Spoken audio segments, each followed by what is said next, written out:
Hello, I'm Rob McKnight, and coming up on McKnight Tonight, the outrageous contract a major company is trying to force workers to sign.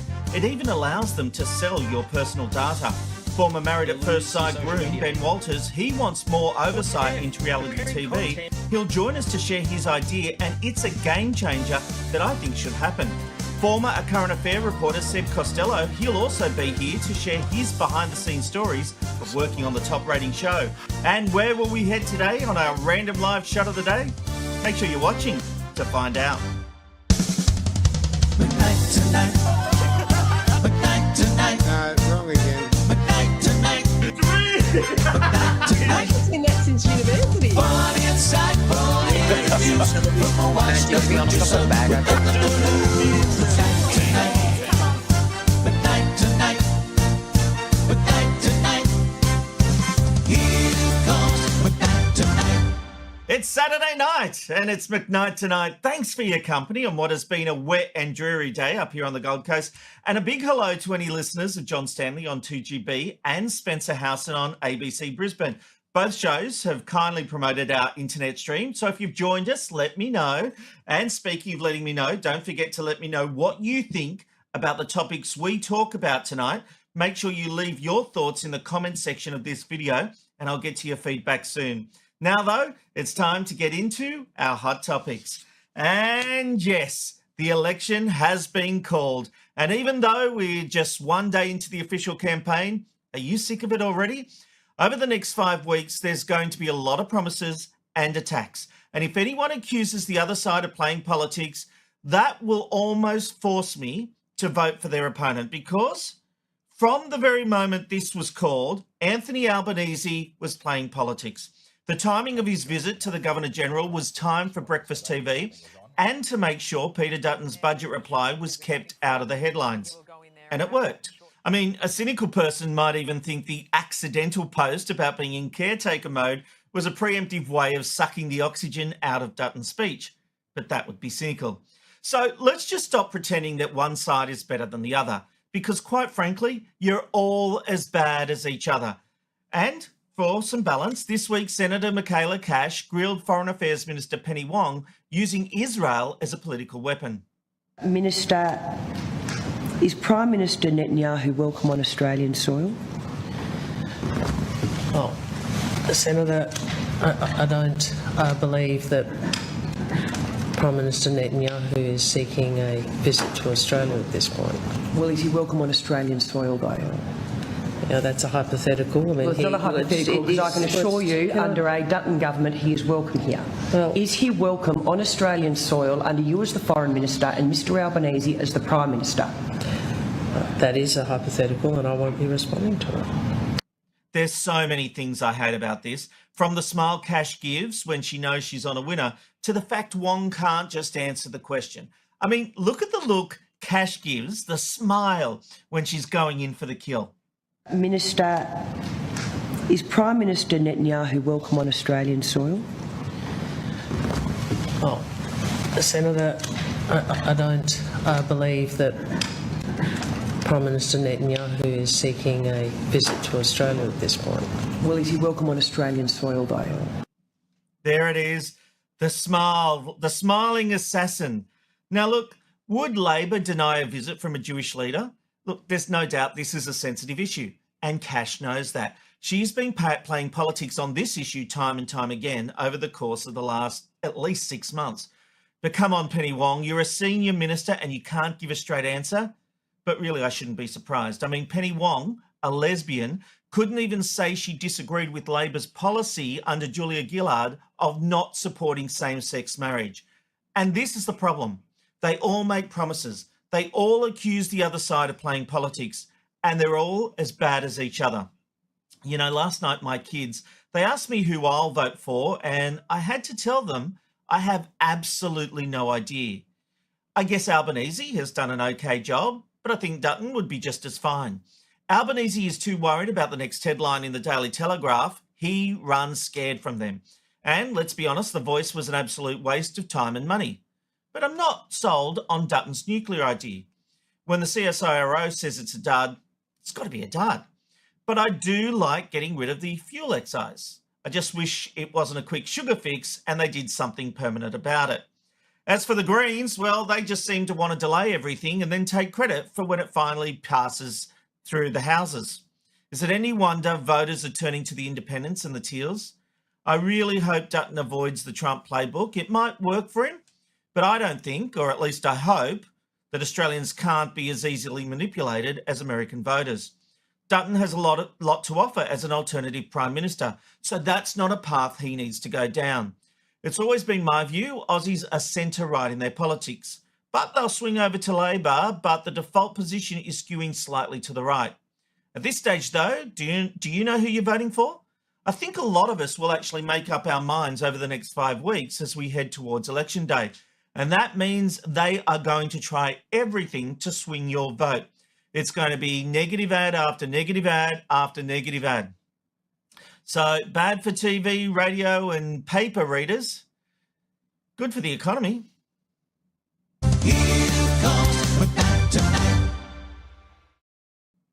Okay, let me know your thoughts by leaving a comment in the comment section of this video. Do you know who you're voting for, or will you wait and see the policies? Let me know.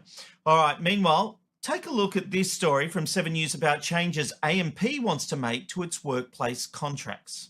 AMP is demanding workers give the company the right to film staff, even at home. This is an outrageous abuse of power from one of Australia's biggest companies against its workforce. The financial services firm has given 2,000 staff 1 week to sign a new contract, which enables AMP to monitor staff through continuous video surveillance, including when they're working from home, sell employees' personal data, and force them to undergo a medical assessment by an AMP-approved doctor. This is the worst employment contract that we've seen in the finance sector. It also says, you have to be available at any time on evenings and weekends to respond to calls. Staff are also banned from consulting a lawyer, and refusing could mean being locked out of incentive programs. In a statement to 7 News, AMP says it has not and will not conduct camera surveillance on its employees when they work from home,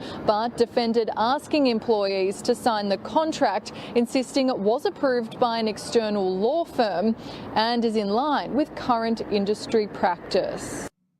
Yeah, we don't want to actually film you at home. We just want the right. This is draconian stuff.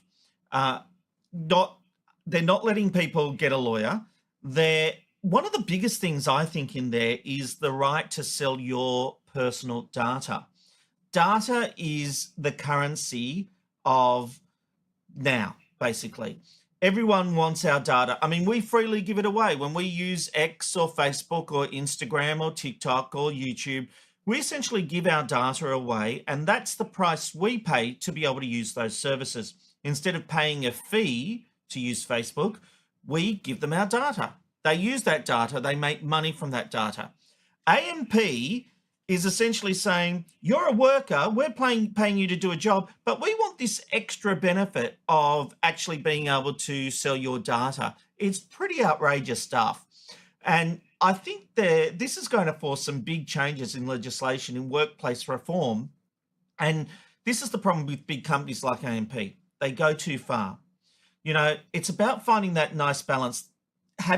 Saying people can't engage a lawyer, well, no, that's not right. You can engage a lawyer. Telling people that they have to allow access to their home camera. Now, if you allow that, when will AMP use it? Will they only use it while you're rostered on? Will they connect to it while you're in your knickers or running around the house naked in the afternoon, or at night? What are the limitations about what they will do?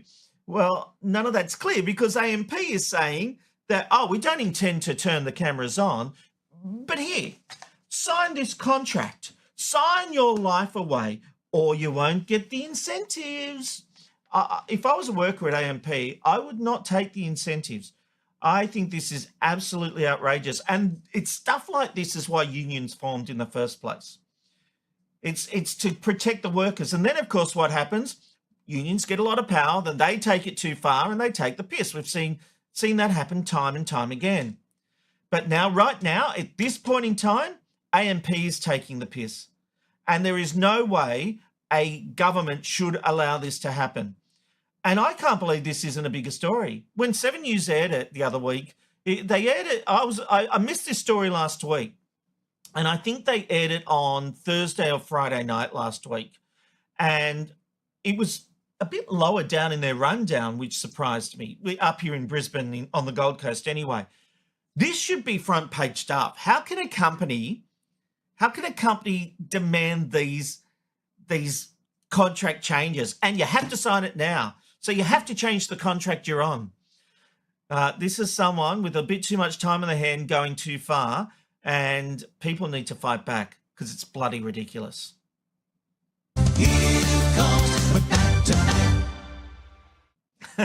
Amanda just said to me, "You're very loud tonight," which is a bit weird because this is the point where I'm meant to get loud, because this is Rob's rant where I get something off my chest. But apparently I've been ranting the whole time. Anyway, this week in Rob's rant, Apple's plan to formally recognise the indigenous lands of Australia and New Zealand in its Maps app. The change means Maps will now show 2 names for each location, the official name plus the traditional Aboriginal name. The changes can be switched off, but Apple's default turns them on automatically.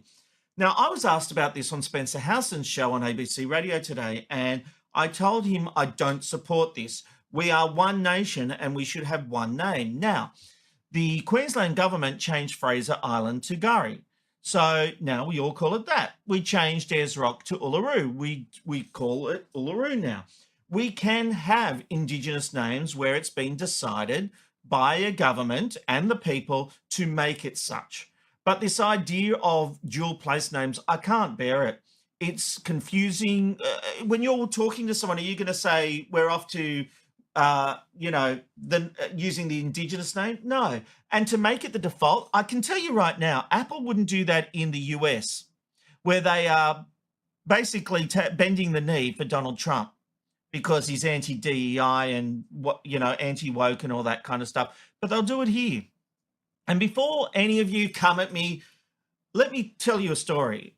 Many years ago, back in like 1994, I took a trip by myself. I drove a car around Australia.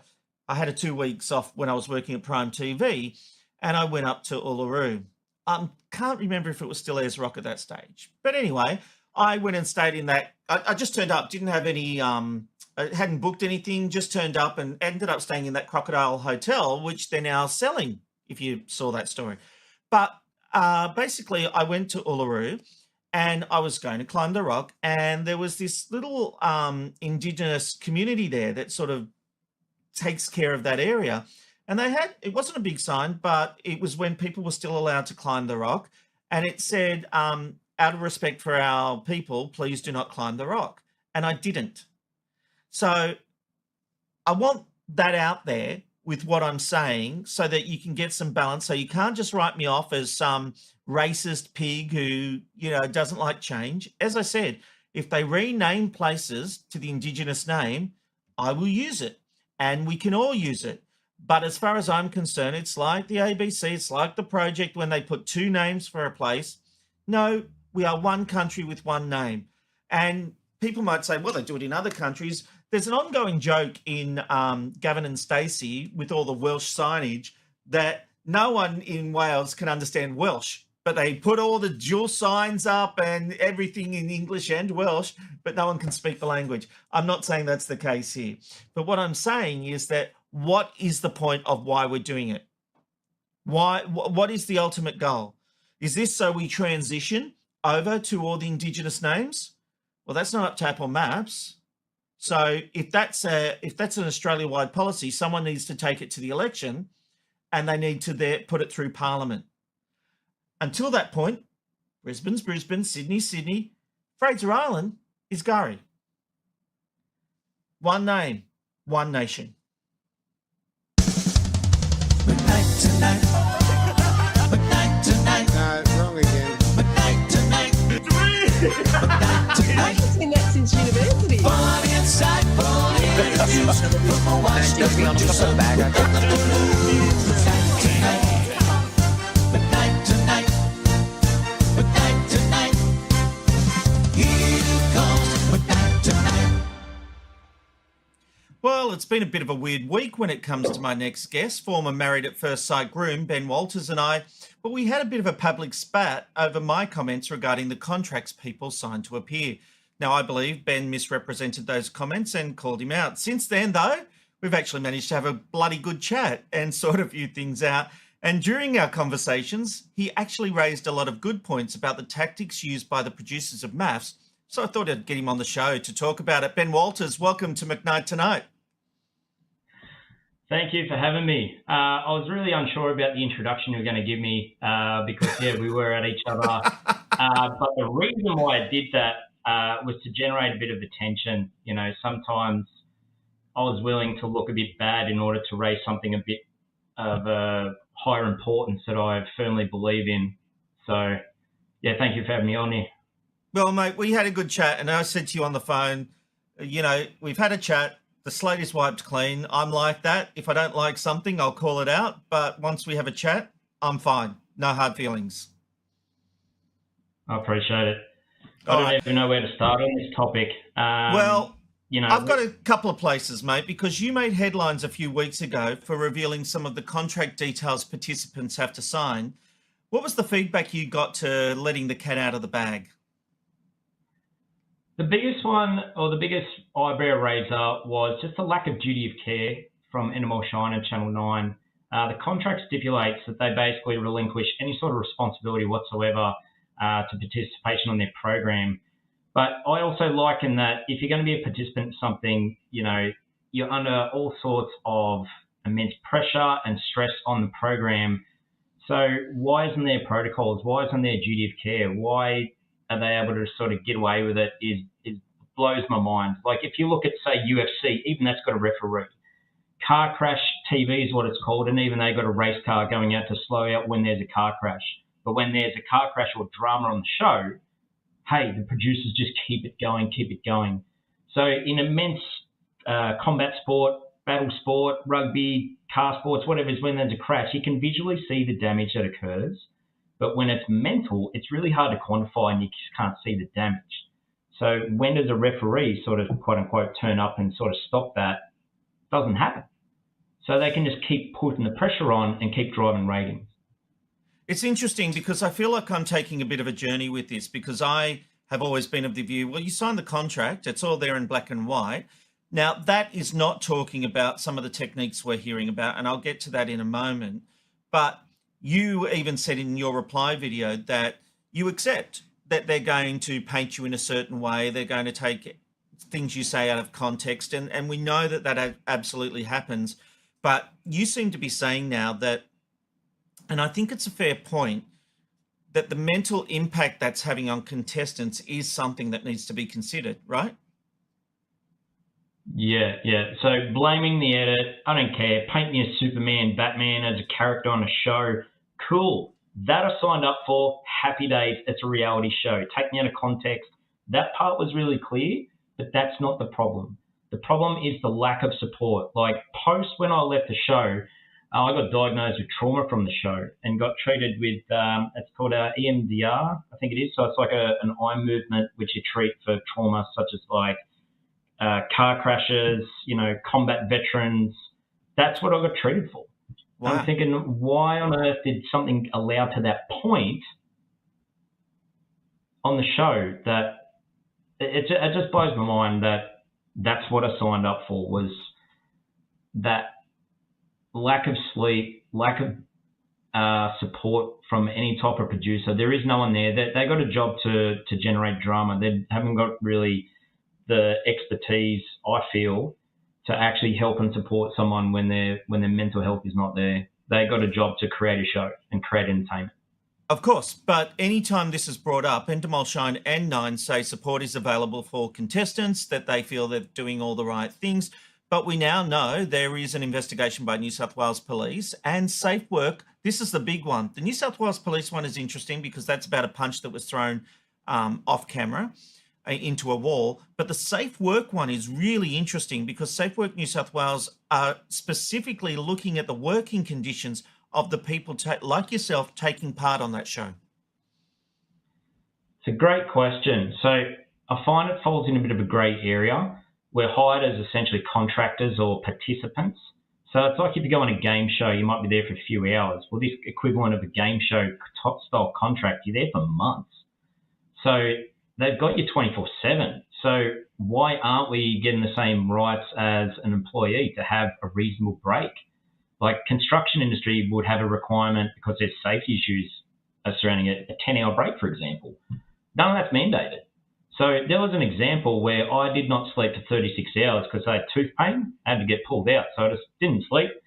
And I said to the producer, hey, I need a couple of hours sleep. Can we postpone filming? They're like, sure, no worries. What they do, burst in the camera. We made an agreement, and they just ignore me, burst in the camera. I'm like, what the hell? And I left.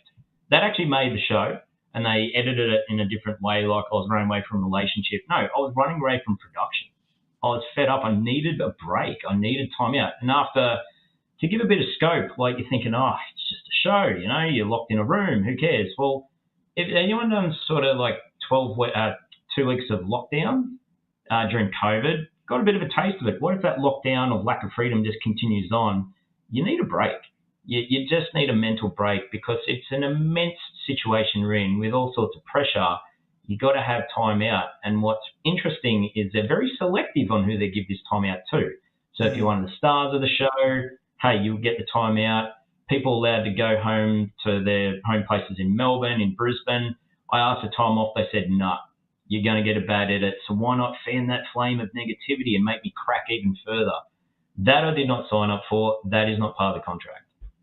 Yeah, it's interesting. Again, as I've said to you, I'm on a bit of a journey here because I was like, you sign up, you get a bad edit, you get a bad edit. But what we're now hearing in these last few weeks from yourself and this week, Marina, it's quite disturbing, the tactics being used. I want to play you a clip because this week, Marina made disturbing claims about those tactics used by producers in the MAFS Funny podcast. Have a listen to what she said. You then did something that no one has ever done in the history of the show. I was held against my will. You get on the phone to the police, you're essentially being kidnapped. Because there's always a guard at the lift. But I opened the door one night and I just peeped out. I thought, one of them was sleeping on the corridor. So they came heavy on me and I thought, shit, I was scared. Because for weeks you wanted to go, they would not let you. Also in the contract, there's a clause where they say if you just leave, you can be liable for $50,000 in damages. I said to them, this stops today. 4 weeks of torture. It's funny, she used that word torture. You've pretty much said the same thing. I can't fathom. I understand manipulation and that they would be saying, they'd be trying to get the most out of you. That's what they're doing, right? But it does sound like they are really pushing people like yourself and Marina to the very edge. Yeah, it reminds me of that analogy, like a frog in boiling water. So yeah, the pressure keeps boiling up. And that's what I think production tactics have done. So me entering into season 11 or Marina entering in season 12, that pressure's just become immense. And I feel that the production tactics have just become complacent and their lack of duty of care in order to go that next level, to put extra pressure on people, to make them extra snap, to get the drama they're trying to create for the television.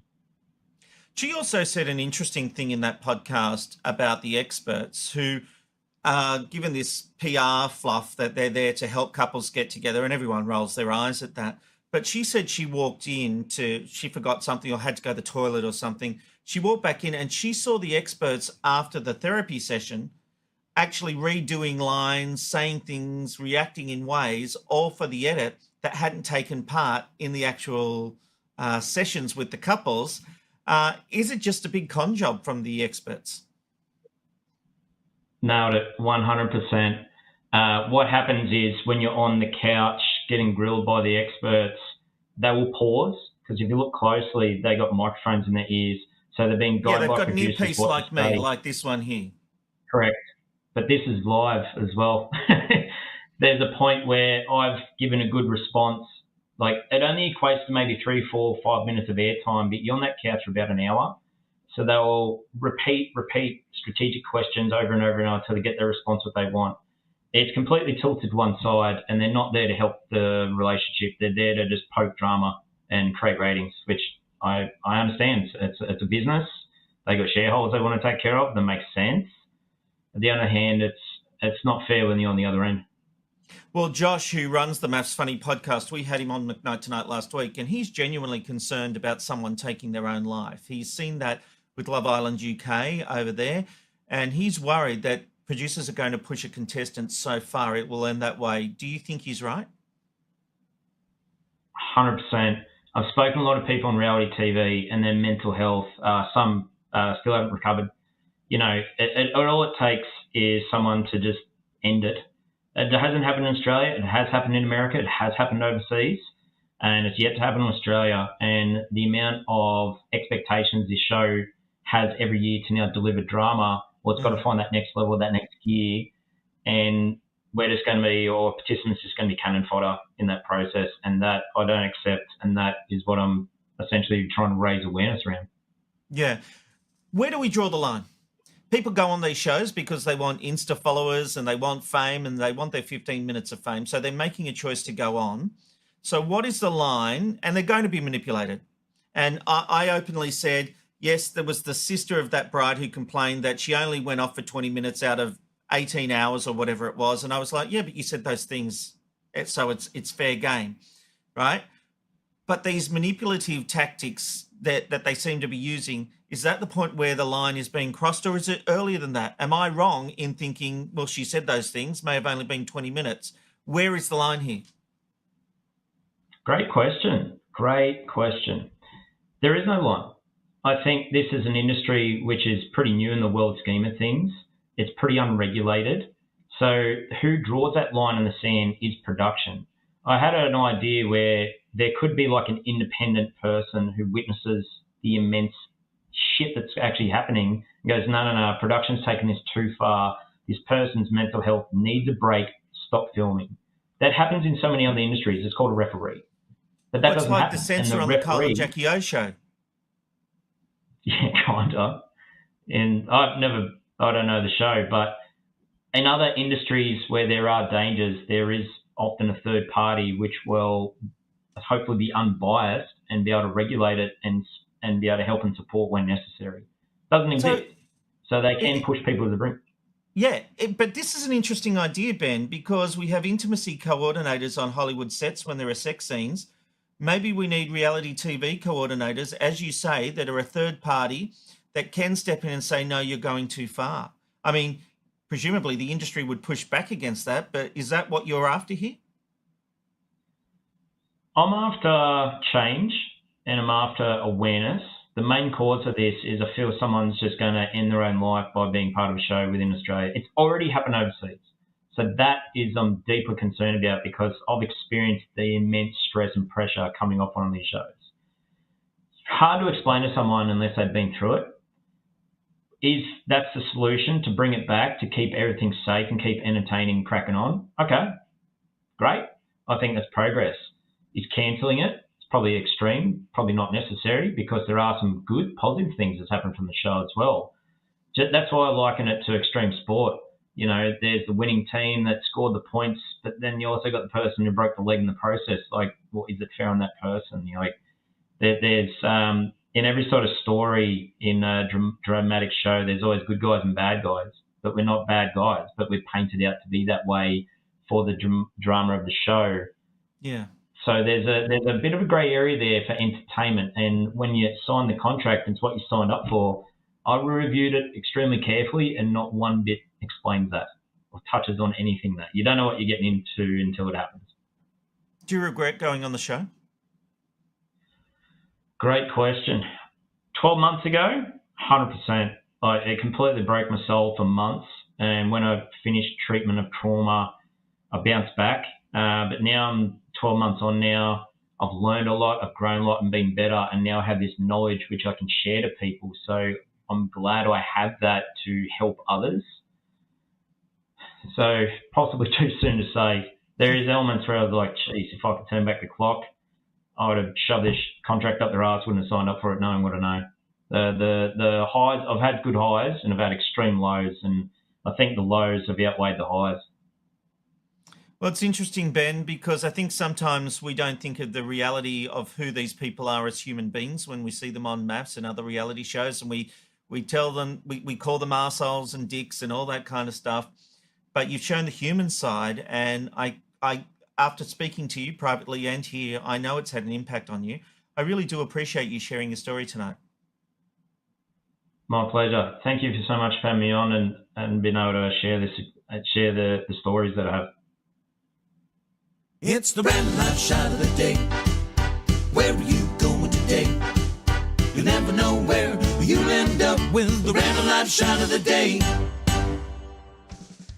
Today, our random live shot of the day is taking us to Maine in the USA. This is Eustace Deer Webcam, and it offers a unique window into the lives of wild deer as they visit a dedicated feeding area deep in the woods of Eustace. Now, it's 6:30 there in the morning. The sun's coming up, and feeding time's at 8 a.m. So it's amazing we're actually seeing a deer there. It is 6:30, as I mentioned, right on the knocker. It's about to click over to 6:31. The sun is rising, and weather-wise, it's going to be a cloudy day with a top of just 11 degrees after a chilly low of 0. They said cloudy, but there's a lot of snow there. And a little earlier, I was seeing some snow. Coming up, little fella. Coming up. Yeah, coming up, and say hello to the McKnight Tongiht viewers. Oh. He's coming. Come on. Come to Robbie. Come on. Yeah, come on. Oh, I think we lost the connection. I pushed it just that bit too far, didn't I? Hey, we've got some feedback coming through, and Jack Butler asks, where was Inside Media on Thursday? I didn't do a video version, Jack, because it was radio ratings and I didn't think a video version worked, but you can find the article on the 7news.com.au website. We just saw Reggie up. Good to see you back doing this, says Reggie. Thank you, Reggie. We love you. Appreciate the feedback. Over the page we go. Jeanette says, on the AMP, those contract issues, AMP, oh my God, and medical assessments, thank goodness I don't work for them. I think that's a horrific story, and I cannot believe it's not a bigger issue in the media. I think it will become a bigger issue. Over the page we go, and we've got this from Jason on the AMP issue. If I was working from home, I'd have separate computers for work and personal. You know what? Fair enough, but you'd have to hope that they provide the computer. I work from home on the Gold Coast when I do my work for Seven. I work 5 days a week for Seven. I do 2 days a week doing the Inside Media column and video for 7news.com.au, and I spend about 3 days a week doing promos for Seven. I do it all up here, but I use my own computer for it. There's a lot of faith that goes into it. It's funny, I always try to make sure I over-deliver rather than under-deliver for them. Other people might be different. I had when I was running Studio 10, I had someone working for me, and because she was traveling such a long distance, I offered to let her work 1 day a week from home. And I will be honest, as a boss, I did sometimes wonder if I was getting value for money, but then you know what you do? People make it work. We've just got to get over this whole thing. Jimmy says, if they this is on the Apple Maps issue. He says he agrees with me. If they rename a place, I'm all up for it, but I'm not a fan of dual place names for places either. Yeah, I'm the same, Jimmy. Thank you very much for your feedback. Over the page we go again. Jan says, I hate that they changed Fraser Island's name to Kari. I live at Harvey Bay and still call it Fraser Island. I don't understand why they need to change any names of places. Yeah, Jan, the one thing I would say to that is that like Uluru, sometimes names change, and the government of the day has to stand by that decision. So if it's made as part of a government decision, I'll live with it. I was like you on Fraser Island, but I'm getting used to Kari, I suppose. I don't see it as the end of the world. It's a little confusing for a few years, but when I think about it, a generation from now, my kids will all know it as Kari. So it's like Uluru. You know, my kids wouldn't even know it was ever called Ayers Rock. Things do change, but I just have a belief we should just have the one place name. It's as simple as that. I just don't like it when I see it on the ABC and everything like that. Brett says, thankfully the tactics being used in reality TV are being exposed. I haven't felt a lot of sympathy for these contestants in the past, but I am reconsidering. Brett, I am so like you on that. I am reconsidering the things I've said in the past about, you sign up for it, you get what you get, but it does look like the tactics. And I've got to say, it was interesting with Ben, because I felt like we were having a bit of a think tank, and I really think that if the government legislated that the production company must pay for an overseer who they don't have control over, but, sort of works for the government, is paid by the production, I think it would be a good idea, because someone could go in there and say, hang on, no, they can't keep you here. If you want to leave, you can leave now. They can't keep you here until 3 a.m. There's actually some validity in this idea, and I think it's something that needs to be explored. And I will talk about that on Inside Media on Monday, Jack, so keep an eye out for that. Jimmy says, sadly, the ratings for MAFS are still huge for 9. That's why they are still milking the drama for this reason alone. The interview with Ben made some very good points tonight. Thank you, Jimmy.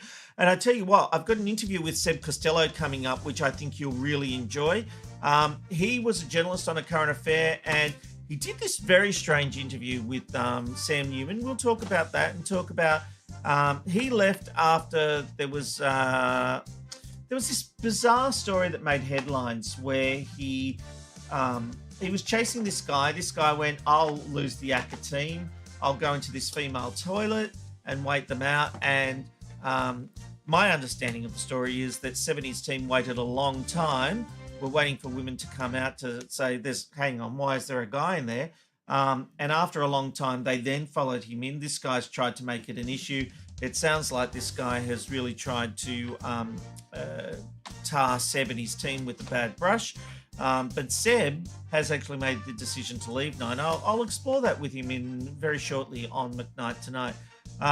We have a big show tonight, and a programming note, we are off for 3 weeks. Yes, I have some work in Sydney next weekend, and then 2 weekends after that, and it's Easter. So we thought we'd take a little break and come back in 3 weeks. So just so you know. All right. So it's a long one tonight. We're probably going to go past the hour. All right. This is McKnight Tonight. Well, Brisbane City Council has withdrawn its funding for the annual Queensland Music Awards after a controversial speech by one of its winners. Have a look at this report from 7 News.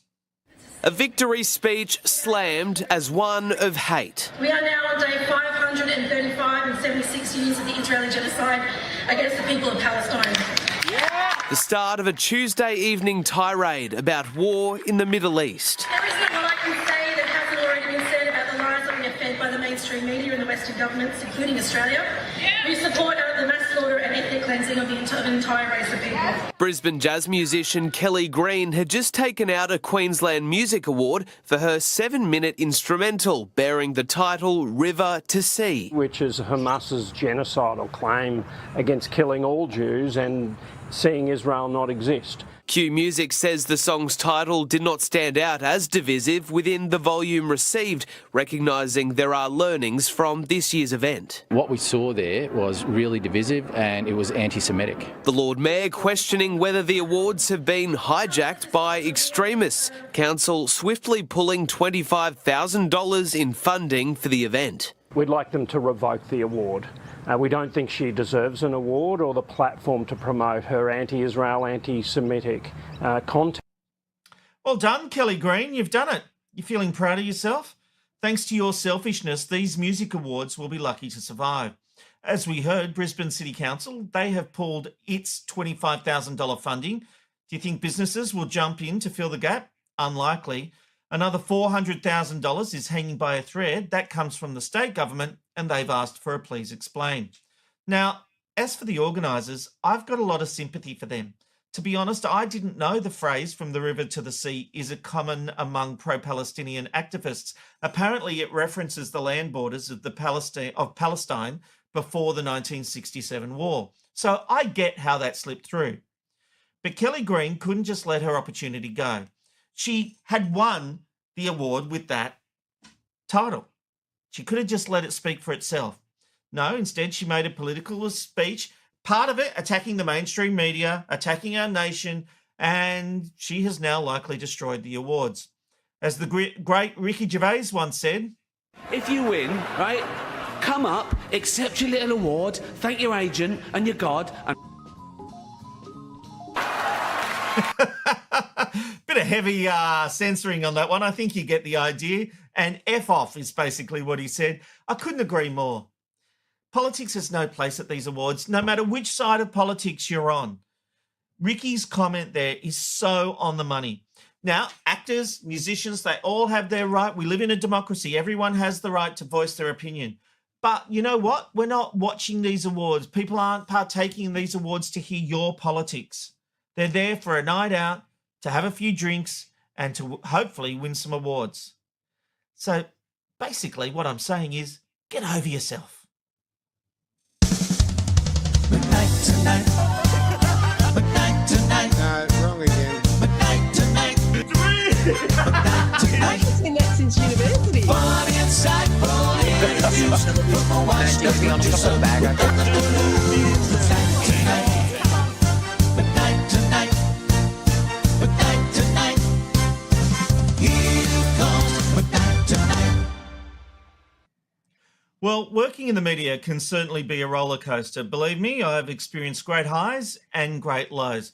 Now, a couple of weeks ago, someone I greatly admire, Seb Costello, decided to leave the Nine Network after 13 years at Channel 9. Like anyone who's worked in this industry, he's had some great stories to tell, so I thought I'd get him in for a chat. Seb Costello, welcome to McKnight Tonight. Great to be with you, Rob. It's nice to reconnect online. Loved working with you when we were colleagues, and I've kept an eye on you ever since as you've gone around the networks and now doing your own thing. It's pretty cool. I'm jealous. Oh, thank you, mate. Well, look, let's start with the elephant in the room. You had a great career at Nine, but in November, you made headlines for allegedly chasing a finance company executive into a woman's toilet and filming him over the top of the locked cubicle. Nine launched an investigation, which was going on for 3 months. You were still down during that time, but before there was a finding, you decided to quit. Why? Yeah, I think after 13 years, I saw the best of free-to-air TV reporting. You know, I got to be part of a overseas bureau. I got to travel the world. I got to cover federal elections, international summits, Olympics. And I thought, you know what, at some stage, I'm going to have to think of a future after television. I've just had a daughter, 2-year-old Annabelle, who's beautiful.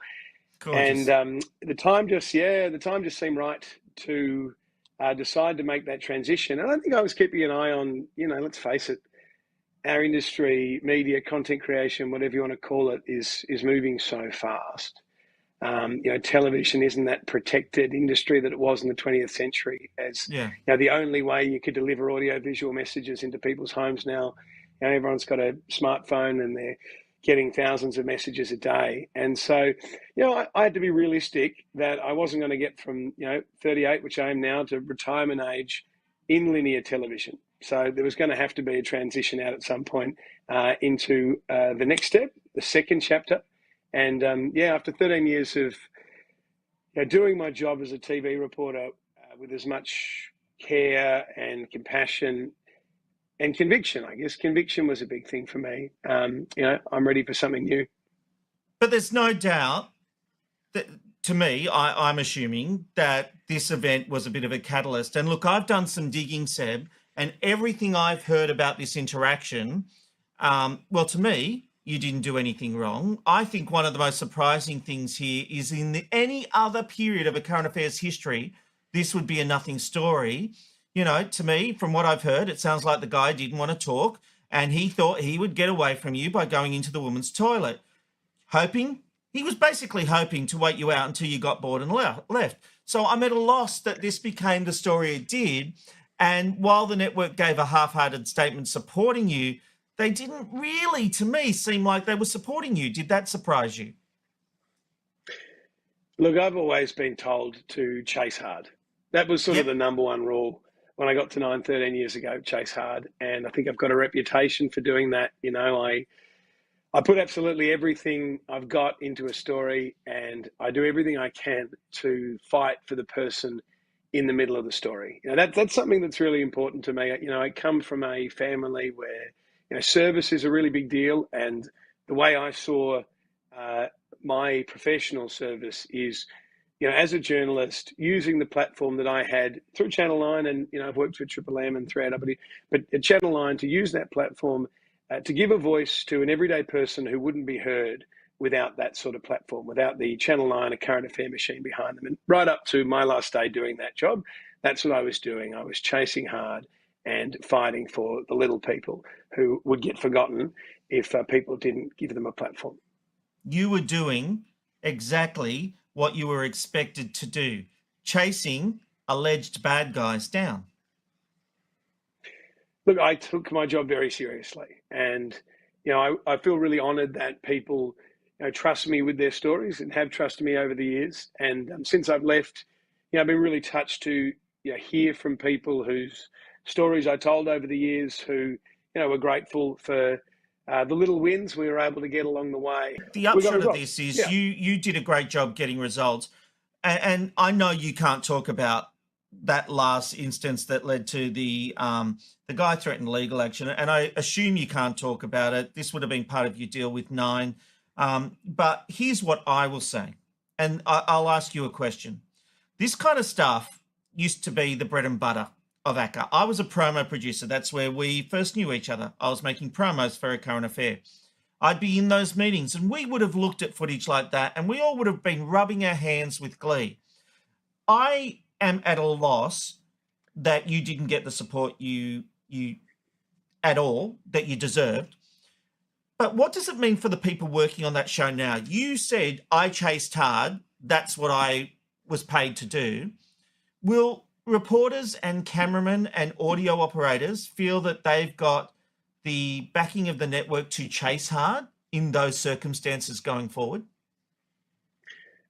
Yeah, look, it's hard for me to say. The team will no doubt be having conversations every day about what the expectations are, and it'll be on individuals to decide how hard they're willing to go. But for me, the message I got from day one was chase hard, as I've said before. And, I started back in the days of a half-an-hour news bulletin when on the big stories that I was sent to, you would have the ABC, Channel 7, Channel 9, Channel 10, A Current Affair, and Today Tonight in those days, all fighting tooth and nail to get the same story. And the rule back then was, if you got scooped, you basically didn't survive. And that's where I came from.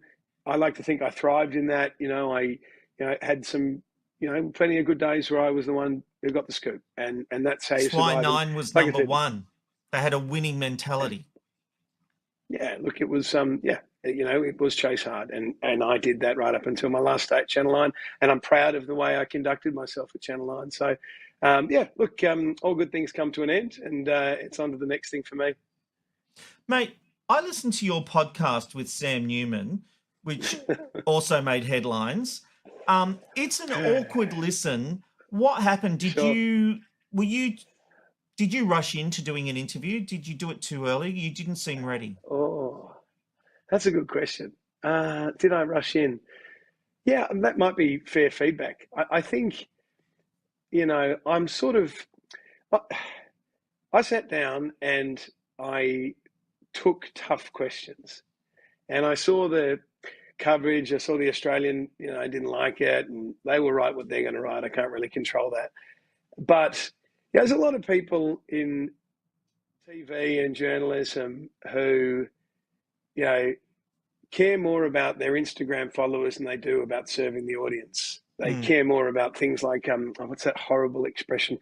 Their personal brand. And I can't stand that, right? I'm not Mate, that guy. I have no idea what you're talking about when it comes to brands, as I drink from my McKnight Tongiht cup. That's it. Mate, look, I always felt like if I ask tough questions in my role as a journalist, I have to be prepared to ask the tough questions back. And so, well, I was hoping that Sam's interview might look back at more of the, hits that I'd had in TV.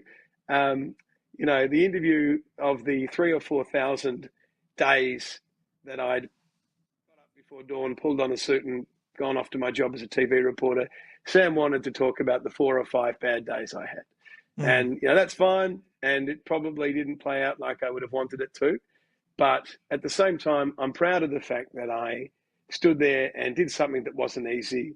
It took some tough questions. I mean, I'm disappointed that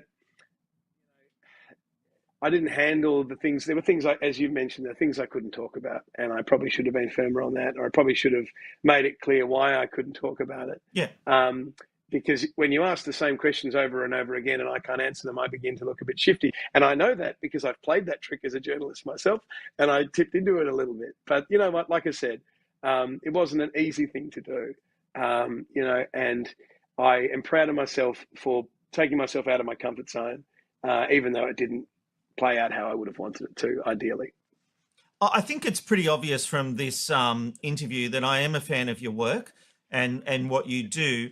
But I don't think I'm the only one, because I did hear a rumour that I think it was back in 2016, Channel 7 tried to poach you. Is that true? You've done your homework. Always. Yeah.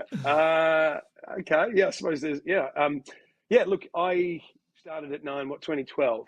And when I came in, I had agreed to be the permanent 6 a.m. starter, which meant I was the earliest starting reporter every day, weekdays, and then I was working on radio across the weekends. And that meant that I was front and centre for basically 4 or 5 years for what was known as the Essendon supplements saga. And, but I reckon just about every day for 2 or 3 years, I got sent to doorstop the Essendon Football Club coach, James Hird, and the media pack. The hysteria around that story is unlike anything I've ever seen before or since. As a young reporter, I got sent to James's house to doorstop him. I was then told to drive from where he lived to where his football club was and try and doorstop him again when he arrived at work. The pressure on that man was intense, and that story was crazy. But, I worked my butt off on that story and became known as a sort of go-to person on that story. And so, that kind of led to some interest from other networks. So, what you're referring to is, in 2016, I got a call from a name some people might recognise in TV, Susan Wood, who was a bit of a jack of all trades. Iconic publicist for Channel 7. The incomparable Susan Wood, who, was not only the publicist, she was sort of for people who've seen The Godfather, Kerry Stokes. If Kerry Stokes is Don Corleone, not that I'm suggesting they have similar business interests, but Don Corleone had a consigliere, Tom Hagen, and Susan Wood was kind of like Kerry's consigliere for a while. Anyway, Susan rings me up. She says, I need you to go to Crown straight away. And so, when I get that sort of request, off I went. And she said, I need you to go up to the business suites. And I'd actually never been in the business suites at Crown. It's a place where you can rent a room for the day to conduct business if you don't want to be seen or you don't have a headquarters in Melbourne. And so I went to the business suites, and there waiting for me was the then 7 Network CEO, Tim Warner. And I'm just a on-the-road reporter at the time, so to have an approach from the CEO, it was a pretty huge deal for me. He said, look, we would like you to consider coming across to the 7 Network. It was a great offer, and I took it back to 9. Rather than keep it to myself, I said, hey, look, I'm getting an approach here, and it's very attractive. And I got the hang in there at 9. We reward loyalty and that sort of spiel, and in the end they did. Which they used to do. In fairness. Right. And they said, look, if you stay with the network, we're going to position you to have an overseas bureau. And the next year I was appointed as the London correspondent, or the Europe correspondent. Do you regret not taking the gig? I do, actually. Yeah, I do. I think it probably would have been a good thing for me at the time. I think I was working in Melbourne in Australian rules football. I was working on Triple M, and I think I probably could have synced up what I was doing at Triple M, which was a lot of footy, at 7, which was and is the host broadcaster of AFL. So, looking back, I wouldn't call it a regret in the sense that I don't sleep over it, but would it have been the better move at the time? It probably would have been, yes. But, mate, I'm impressed with your sources, how you dig this stuff up. I'm known for them. Mate, it's no wonder Seven wanted you because you won a prestigious Quill Award at the Melbourne Press Club. You've covered amazing stories like Cocaine Cassie. You've worked with David Attenborough. But you do have a famous father, former treasurer and former chair of Nine, Peter Costello. Everyone loves using the term Nepo baby to put people down. But do you feel like you can claim your success of your own? Or do you think you got that break because of your father? Did you get extra chances, or do you think you've really made it? The proof is in the pudding. Yeah. Look, it's a totally fair question. But there's a bit of me that resents the fact that I have to justify this and explain this because it's been a bit of a weight around my neck my whole life, And look, I'll go through the dates with you just because you've asked. My dad was in government from when I was 8 to when I was 20. Didn't see a lot of him. He was working in Canberra. And when he was still working in Canberra, when I was about 19, I decided that I wanted to start a media career.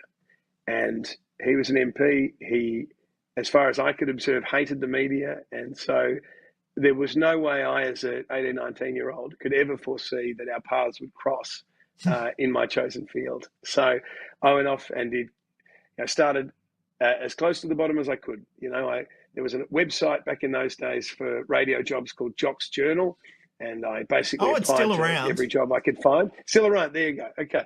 And I applied to every job I could find. And in those days, you put your air check, your best bits onto a CD, compact disc. Gen Zers probably won't know what that is, but we used to have a lot of them. And you sent it around the country, and I got a job at a station called MAFS FM on the mid-north coast of New South Wales. And so I started in that a pretty small regional town, and bounced around. I worked in Echuca on the border, and then ended up doing some production work at 3AW. And then around 2011, 2012, TVs came knocking, and I first had an offer from Kate McGrath, who I later worked with at Channel 9, but at that stage she was at Channel 10, and she made me an offer to join Channel 10, which I didn't take at the time. And then in 2012, I had an offer to join 7 from the Melbourne News director, Simon Bristol, and an offer to join 9 from the 9 News Melbourne director, Hugh Nayland, who's still at 9. And I decided to join 9. And and I started my career there. And so it was only after, I started my career, I'm on the road working as a reporter. And after I had taken that job and begun working there, my dad later became a member of the board at Channel 9.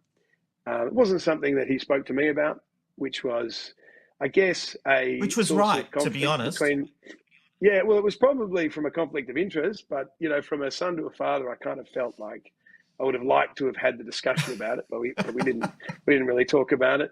And then later he became the chairman, and so the easy narrative becomes that I was this Nepo baby who progressed through the company because my dad was the boss. But I got there before he did. I left after he did. As you say, I won an award voted on by a group of my peers, and I'm proud of what I did as a journalist at Channel 9. So, I think some people like to say that, or would like to. I feel sometimes that there is a narrative to me that having Peter Costello as my father made my life easier. I don't see it that way. I actually think it was a real challenge for me, particularly in the media. Yeah, mate. You made headlines yourself. You didn't need your dad to do that. I want to play one of the most infamous bits with you. It was on ACA. It was your run-in with Ricky Nixon. Here it is, in case you need a reminder. I'm sure you don't. Sorry.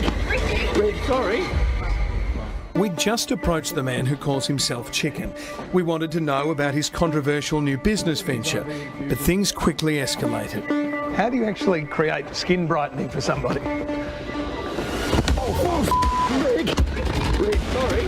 Nixon's big hit, his elbow slamming into my jaw, the former AFL player and player agent with a fixed glare in the moments that follow.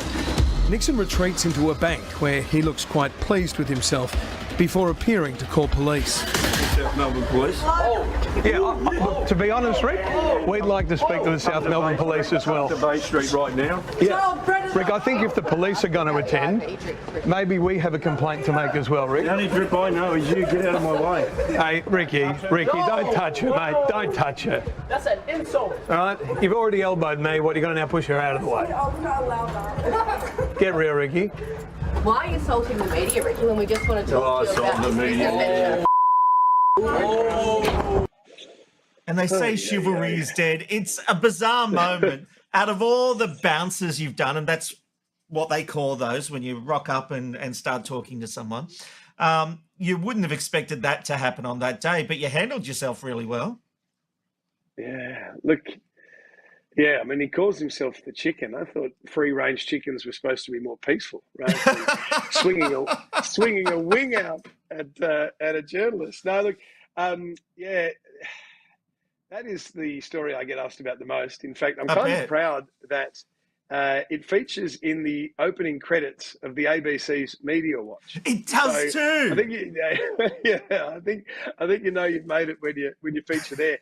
We had done a story a few weeks earlier. So this was the second run-in a short period of time with Ricky Nixon and myself. And we'd done a story a few weeks earlier where a current affair viewers who had barracked for the Melbourne Football Club had tried to purchase footballs that were advertised as having been signed by the 2021 Melbourne Premiership team. And Ricky Nixon was selling these footballs. And they paid thousands of dollars for the footballs. And when they arrived, it was quite clear that the signatures had been forged. Now, Ricky says it wasn't him who did the forging. He says he was a victim as well. But we approached him to talk to him about that. And so I think already I wasn't his favourite person by the time we returned to Bay Street, Port Melbourne, to ask him about his next business venture, which was a series of IV infusions, which Ricky said would make your skin, it would make your skin brighter. And the Australian Medical Association had serious questions about these offerings, and that's what we were asking about when he swung around. What made that more remarkable was I was actually scheduled to do a sort of news panel chat with 3AW that day. And the news panel chat began almost immediately after the confrontation with Ricky Nixon.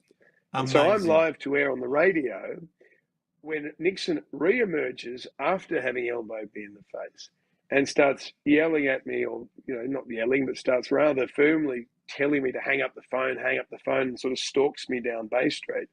At this stage, our cameraman... And this is happening live on radio. On 3AW, the biggest radio station in Melbourne. And our cameraman had gone to, I think, ring the office to tell them what had happened. And so the sound recorders actually had to pick up the camera and hit record to record the second part of this extraordinary episode. I haven't sort of had anything to do with the chicken since then, but I'm sure if I do pop up, he is unlikely to be happy to see me. Well, that is your most famous bounce. And I want to get, before I let you go, I want to get your thoughts on this, because the MAFS Funny podcast, they literally said they took their inspiration from a current affair when Josh Fox, he bounced John Aitken because he had questions about Married at First Sight. Nine weren't happy about it. Have a look and I'll get your thoughts in a moment. Hey, John, MAFS Funny podcast, mate. How you doing? Josh. A couple of questions for you. I'm not going to answer your questions, but I will introduce myself. Do you ever feel ethically and morally compromised what you do on that show? Do you know what? I'm not going to answer your questions. Yep. But what I would suggest you do is you put them to 9. I have them. Or Endemol Shine. None of them replied to me. And I've messaged you as well. Have you? Yes. When did you do that? Last night. Is that right? Yes. You got nothing you wish to say? Sure. Do you not agree this season's crossed the line? I'm amazed at your perseverance. Well, no one's answering these questions. Maybe that's a you problem. I think it's a you problem, what's happening on the show. You've also been accused of enabling abusive behaviour. What else you got for me, Josh? Do you and your wife follow the task you're doing now? Would you go share a bed with someone else for a few days to strengthen the marriage? What else you got? Is it the money or the fame why you keep going against the principles of a psychologist? Now, Nine sent a letter to Josh accusing him of harassing John Aitken. Considering what you've done throughout your career, do you think Josh did anything wrong there? That is fantastic TV. It's well textbook, done, isn't Josh, it? From MAFS Fun. Oh, it's brilliant. It's so watchable. And, Josh does it exactly how you're supposed to do it, without backing down, but not being too rude or annoying. He's done his homework. He knows what he wants to ask, and he does it really well. I think it's great TV. If I was an executive producer of a current affairs show, I'd be chucking it on as soon as possible. Kudos also to John, by the way, who I think this was my next question, because I agree. I think he handled it pitch perfectly. I think he was brilliant. In fact, I've been sitting at home watching MAFS thinking, has John Aiken been nominated for a Gold Logie before? Because he is brilliant. Well, hang on. He is as a fantastic. presenter or an actor? Oh, okay. I'm not touching that one. But I've often thought, no, seriously, I've often thought that it's been, I think, more than 10 years since a current affair has had East Coast competition in that primetime current affairs time slot. If Channel 7 were ever to reboot Today Tonight, I'd be giving Josh from MAFS Funny a job, because he's brilliant. I agree. And on MAFS, it's the biggest show Nine has. They seem very protective of it. So what did the network think when you revealed last year's groom, Timothy Smith, was a drug smuggler? You did a story. I can't imagine that went down well. This is what it looked like, but were they happy or were they upset? Well, I mean, let me tell you, Rob, they were absolutely... Oh, are we listening to this or...? No, it's just overlay. Okay, sorry. Okay. You old TV pro. That's it. You asked me if they were happy. I saw the ratings on the story. They were ecstatic, because the story rated its absolute backside off. It was one of the biggest rating stories of that period of the show, because it was, of course, replayed the night after the MAFS finale. So it was almost like the MAFS finale part 2. Here's a little nugget you didn't know about. Okay. But that didn't mean that before it got to air, people within the network were too happy about it. In fact, we knew we had a good story. This is me and the current affair team. I should say, Tim came to me through a friend. We had a mutual friend in Melbourne, and Tim rang me one day and said, look, there's something that I would like the public to know that I haven't been able to share yet. And I'm thinking, what, maybe he's, not actually still with his TV bride or something. And he then tells me this extraordinary story of how, without a license or any helicopter training, he used to fly helicopter loads of marijuana from the Canadian side of the border over to North America. And he gave this up voluntarily. He needed to get it off his chest. Yeah, he felt like this was something he needed to share, having just been down the road of a really high-rating reality TV show. And, like I said, there were people in the network who thought, this is just an incredible story, we have to tell it. But there were others who were very protective and thought, maybe we don't want the public to know that our MAFS groom has this sort of background. Maybe we want to, stop the story. And there were people within the network, even on the day that I was shooting, that were trying to stop the shoot from going ahead. They were trying to get on to Tim and tell him that this was not a good idea, but he trusted me and he wanted to tell the story. So we did the old let's just get it in the can and see what they say later. So on that note, what is the balance between journalism and commercial agreements? Does ACCA pull its punches when a sponsor is involved? And is it more likely to punch down than punch up? I never saw a sponsor have a story pulled, and I think that would be something that, I can only talk from my experience, and so I didn't see it. And, if there was that kind of conversation being had between sales and editorial, I wouldn't be involved in it. So, but having said that, I didn't see it. I can't say that it happened. So all I can say is I didn't see it. Yeah. Seb, it's been fascinating. Seb Costello, thank you for joining me on McKnight Tonight. Really appreciate it. Well, Rob, I'm pleased to chat to you. I think I'd much prefer your company to Sam Newman's at the moment. And thanks for having me on. A pleasure, mate.